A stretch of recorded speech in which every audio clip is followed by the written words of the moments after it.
আসসালামু আলাইকুম বন্ধুরা, welcome back to my channel. আমি হ্যাপি বরাবরের মতো আবারও হাজির হয়ে গেলাম নতুন একটি ব্লগ নিয়ে। আশা করি আপনারা যে যেখানে আছেন সবাই ভালো আছেন। আলহামদুলিল্লাহ, আল্লাহর রহমতে আমি এবং আমার পরিবার সবাই অনেক ভালো আছি। তো রোজকের মতো আজকেও সকাল থেকে ব্লগটা শুরু করে দিলাম। সকাল সকাল ঘুম থেকে উঠে ঘরটা ঝাড়ু দিয়ে নিয়েছি, আর এখন উঠানটাও ঝাড়ু দিয়ে নিচ্ছি, কারণ ছেলে মাদ্রাসায় চলে যাবে। ঘরটা পরেই গোছাবো, ঝাড়ুটা আগে দিয়ে নিই, বাসি ঝাড়ুটা আগে দিয়ে নিচ্ছি তাই।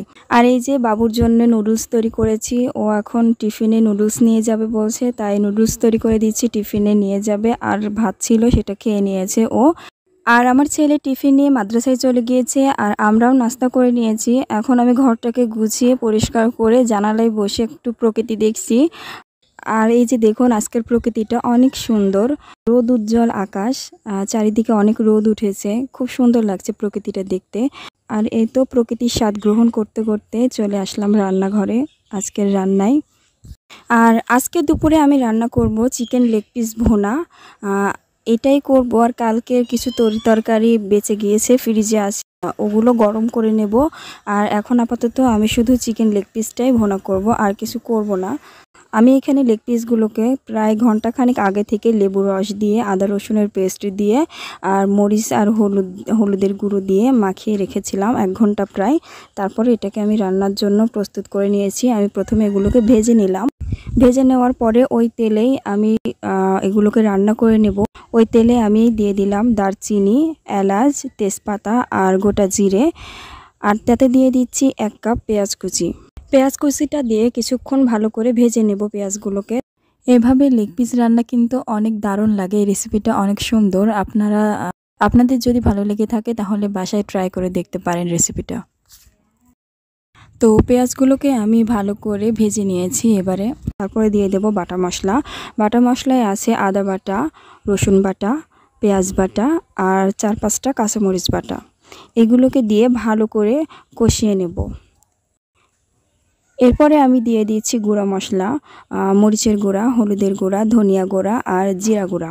সবগুলো গুঁড়ো মশলা মিশিয়ে নিচ্ছি, ভালো করে নেড়েচেড়ে মিশিয়ে নিচ্ছি। তারপরে দিয়ে দেব পরিমাণ মতো লবণ। পরিমাণ মতো লবণটা দিয়ে দিয়েছি। তারপরে কিছুক্ষণ নাড়াচাড়া করে এতে আমি দিয়ে দেব সামান্য পানি। সামান্য পানি দিয়ে এটাকে আবারও ভালো করে 5-7 মিনিট কষিয়ে নেব। আর এদিকে মশলাটা কষাতে কষাতে হাতের কাজগুলো করতে করতে আপনাদের কাছে রোজকের মতো একটি রিকোয়েস্ট, যে যেখান থেকে আমার ভিডিওটি দেখছেন, কাছে দূরে, দেশ ও দেশের বাইরে, প্লিজ আমার ভিডিওটিতে একটি লাইক আর আমার চ্যানেলটাতে একটি সাবস্ক্রাইব করে যাবেন। আপনাদের একটি লাইক, একটি সাবস্ক্রাইব আমার কাছে অনেক বেশি মূল্যবান। প্লিজ আমার চ্যানেলটাতে একটি সাবস্ক্রাইব করে যাবেন। অনেকে আমার ভিডিও দেখছেন অথচ কোনো লাইক বা কোনো সাবস্ক্রাইব না করে চলে যাচ্ছেন। আর আপনাদের সঙ্গে কথা বলতে বলতে এর মধ্যে আমি মশলাটাকে 5-7 মিনিট ভালো করে কষিয়ে নিয়েছি। এবারে সেই কষানো মশলার মধ্যে সেই ভেজে রাখা লেগ পিসগুলোকে দিয়ে আবারও ভালো করে কষিয়ে নেব। আসলে লেগ পিসগুলো আমার ছেলের অনেক বেশি পছন্দের। ও লেগ পিস হাতে ধরে খেতে অনেক ভালোবাসে। তো যার কারণে আমি মুরগি আনলে কখনোই মুরগির লেগ পিসগুলোর ভিতরে পিস বসাই না। তো ওগুলো অমনভাবেই আমি রেখে দিই। যখন অনেকগুলো জমা পড়ে যায় তখন এভাবে রান্না করে নিই। কিন্তু এখন খুব একটা নেই, 4টাই ছিল ফ্রিজে। তো ভাবলাম যে 4টাই রান্না করি, একবার তো হবে, তাই বের করে এগুলো রান্না করে নিচ্ছি। তো আপনাদের ইচ্ছা অনুযায়ী, আপনাদের পরিমাণ অনুযায়ী আপনারা বাড়িয়ে কমিয়ে লেগ পিস নিতে পারেন। আমি এখানে 4টাই ব্যবহার করেছি। তারপরে কিছুক্ষণ ঢাকনা দিয়ে এগুলোকে কষিয়ে নিয়েছি। তারপরে ঢাকনা তুলে এটাকে ভালো করে নাড়াচাড়া করে এটার মধ্যে দিয়ে দিচ্ছি বাদাম বাটা। এখানে কাজু বাদাম বাটা হলেই ভালো হয়, কিন্তু আমার ঘরে কাজু বাদাম ছিল না, যার কারণে আমি এখানে কাঠবাদাম বাটা দিয়েছি। আমার ঘরে কাঠবাদাম ছিল, তো ওগুলোই বেটে আমি পেস্ট করে দিয়ে দিচ্ছি। তো এই রান্নায় কিন্তু কোনো পানি ব্যবহার করব না। এই বাদাম বাটাগুলো দিয়ে হালকা করে চুলাটা হালকা মিডিয়াম আঁচে রেখে কিছুক্ষণ রান্না করে নিয়ে এটাকে ঢেলে পরিবেশন করে নেব। তো আবারও ঢাকনা দিয়ে ঢেকে দিচ্ছি আমি। ঢাকনা দিয়ে ঢেকে ঝোলটাকে শুকিয়ে শুকনো শুকনো করে এটাকে নামিয়ে নেব। এটা আমি শুকনো শুকনোই রাখবো, এটাতে কোনো ঝোল থাকবে না। আর কিছুক্ষণ পরে দেখুন ঝোলটা শুকিয়ে গিয়েছে, এটা শুকনো শুকনো হয়ে গিয়েছে। এটাকে এবার আমি নামিয়ে নেব। আর এই যে দেখুন আমার চিকেন লেগ পিস রেসিপি হয়ে গিয়েছে রান্না। কতটা দারুণ ক্রিস্পি দেখাচ্ছে, আমার কাছে তো অনেক ভালো লাগছে। আপনাদের কাছে কেমন লেগেছে প্লিজ কমেন্টের মাধ্যমে জানাবেন।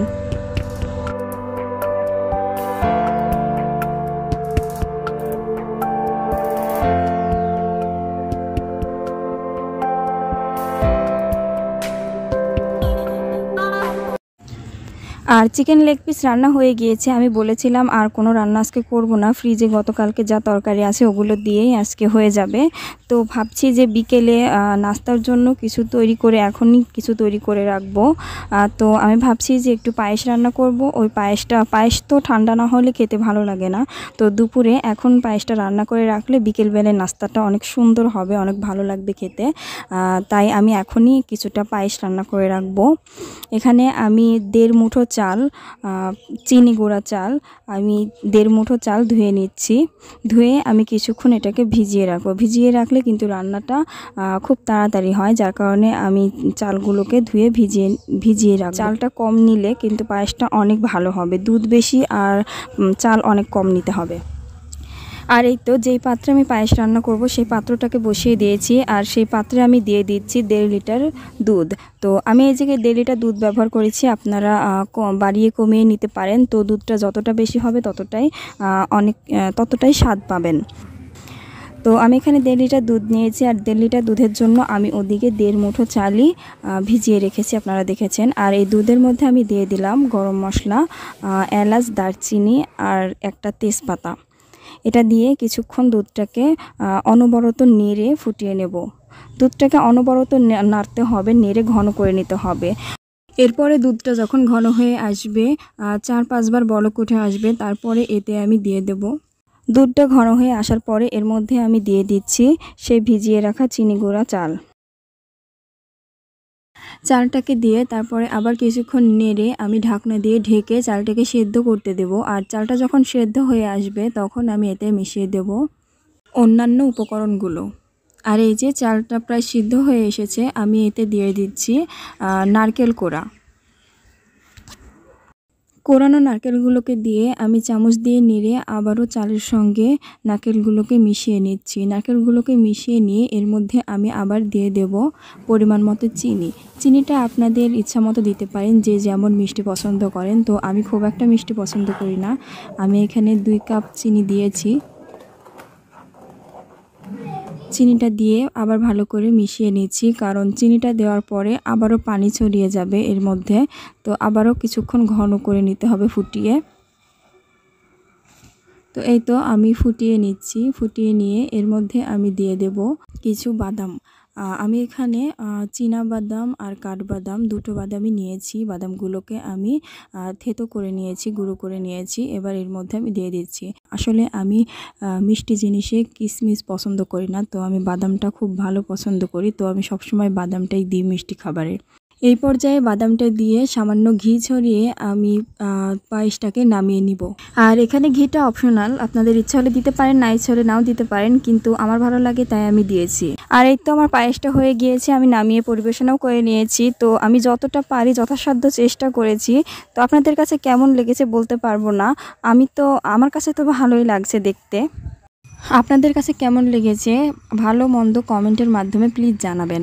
আর এই তো এবারে দুপুরের রান্না বাড়া, গোসল, নামাজ, খাওয়া দাওয়া, সম্পূর্ণ দুপুরের যাবতীয় যত কাজ থাকে সব কিছু শেষ করে কিছুটা রেস্ট নিয়ে চলে আসলাম বিকেলের নাস্তা তৈরি করতে। তো আমি ভাবলাম যে পায়েস দিয়ে বিকেলের নাস্তা করব, কিন্তু আমার ছেলে বলছে আম্মু আমি জুস খাবো। তো ভাবলাম জুস তৈরি করব, ঘরে তো কোনো ফল নেই, তো পেয়ারা দিয়েই তৈরি করি। পেয়ারাকে আগে কেটে নিচ্ছি আর বিচিগুলোকে আলাদা করে নিচ্ছি। নিয়ে এরকম টুকরো টুকরো করে কেটে পেয়ারাগুলোকে ধুয়ে নিচ্ছি। তারপরে ব্লেন্ডারে আমি পেয়ারাগুলোকে দিয়ে দিয়েছি। আর এতে আমি দিয়ে দিচ্ছি সামান্য লবণ, পরিমাণ মতো চিনি, আর দিয়ে দিচ্ছি 2 চামচ গুঁড়ো দুধ। গুঁড়ো দুধটা আপনার ইচ্ছা হলে দিতে পারেন, না ইচ্ছা হলে না দিতে পারেন। তো সবগুলো উপকরণ একসঙ্গে মিশিয়ে নিয়েছি। এখানে সামান্য বিট লবণ দিলে ভালো হতো, কিন্তু আমার ঘরে বিট লবণ ফুরিয়ে গিয়েছে, তো আমি বিট লবণ দিলাম না, এগুলো দিয়েই। তারপরে দিয়ে দেব 2 টুকরো বরফ, আর তারপরে দিয়ে দিচ্ছি পরিমাণ মতো পানি। আমরা যেহেতু 3 জন সদস্য, সেই পরিমাণে আমি পানি দিয়ে দিয়েছি। আর পানিটা দিয়ে আমি এগুলোকে ব্লেন্ড করে নেব ভালো করে। আর এই যে দেখুন আমি এগুলো সবগুলো একসঙ্গে ব্লেন্ড করে নিচ্ছি। আসলে আমার রান্নাঘরের জায়গা অনেক কম, যার কারণে আমার ব্লেন্ডারটা রান্নাঘরে থাকে না, ঘরেই তোলা থাকে। তো যখন প্রয়োজন হয় তখন বের করে আনি। আর এই যে পেয়ারাগুলোকে ব্লেন্ড করা হয়ে গিয়েছে, দেখুন কতটা সুন্দর দেখাচ্ছে, কালারটাও অনেক সুন্দর এসেছে। পেয়ারাটা সম্পূর্ণ মিশে গিয়েছে আর জুসটাও অনেক সুন্দর হয়েছে, কালারটাও অনেক সুন্দর এসেছে দেখুন। তো জুসটা আমার প্রস্তুত হয়ে গিয়েছে, এবার এটাকে জাস্ট নামিয়ে নেব, পরিবেশন করে নেব। আর এখন এই নাস্তাগুলোকে পরিবেশন করার জন্য আমি এখানে নিয়েছি কিছু কিউট কিউট ছোট ছোট কাচের বাটি, আর জুসগুলোকে ঢেলে নেওয়ার জন্য নিয়েছি জুসের কিছু গ্লাস। আর এই গ্লাসগুলো আমি মূলত জুসের জন্য কিনেছিলাম, অনেক সুন্দর গ্লাসগুলো, তো আমি বের করে নিয়েছি দেখুন। আর এবারে আমি পায়েসগুলোকেও বেড়ে নিচ্ছি। আসলে পায়েস মিষ্টি জিনিস আমার ছেলে বা ওর বাবা কেউই পছন্দ করে না, তবুও ওদের জন্য নিচ্ছি। জুসগুলোকেও আমি ঢেলে নিচ্ছি। তো আমি সবগুলোকে ঢেলে পরিবেশন করে নিলাম দেখুন। আর জুসটার কিন্তু দারুণ একটি কালার এসেছে, আপনারা দেখতেই পারছেন। তো কেমন লেগেছে আপনাদের জানি না, প্লিজ জানাবেন। আর আজকের ব্লগটা আমি এখানেই শেষ করছি। সবাই ভালো থাকবেন, আমার চ্যানেলটাতে একটি লাইক একটি সাবস্ক্রাইব করে যাবেন। আল্লাহ হাফেজ।